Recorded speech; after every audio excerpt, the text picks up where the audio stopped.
మాజీ మంత్రివర్యులు అనిల్ కుమార్ యాదవ్ ఆయన మీద ప్రభుత్వము ఈ గ్రానైట్ క్వారీల్లో అవినీతి చేశాడనే దాని మీద అతని మీద అక్రమ కేసులు పెట్టేదానికి ప్రభుత్వం ప్రయత్నాలు చేస్తున్నట్టుగా తెలుస్తూ ఉంది. అయ్యా, మేము అక్రమం జరిగితే మేము దానికి సమర్థించమండి. రాష్ట్ర యాదవులుగా యాదవ సంఘం తరఫున నేను మాట్లాడుతున్నాను. మేము ఏది కూడా తప్పు చేసిన వాళ్ళని మేము సమర్థించం. నాకు తెలిసినంత వరకు వాళ్ళ కుటుంబంలో వాళ్ళ తండ్రి తిరుపాలు అయితేనేమి, అదేవిధంగా సుధాకర్ గారు అయితేనేమి, వాళ్ళ తాత సుందరయ్య గారితో నాకు పరిచయాలు ఉన్నాయి. ఈ యొక్క పోలుపోయిన వాళ్ళ కుటుంబంలో మొదటి నుంచి కూడా వాళ్ళ బ్లడ్లోనే అవినీతి అనేది లేదండి.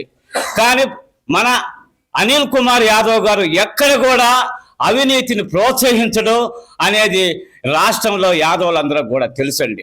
కానీ ఈ ప్రభుత్వాలు చేసేది మేము ఎందుకు చెప్తున్నామంటే, మీరు సమగ్రంగా విచారణ చేయండి. తప్పు చేసినట్టు కానీ ఎక్కడైనా ఆయన సంతకాలు కానీ ఆయన అనుచరులు కానీ చేసినట్టుంటే చట్టపరమైన చర్యలు తీసుకోండి.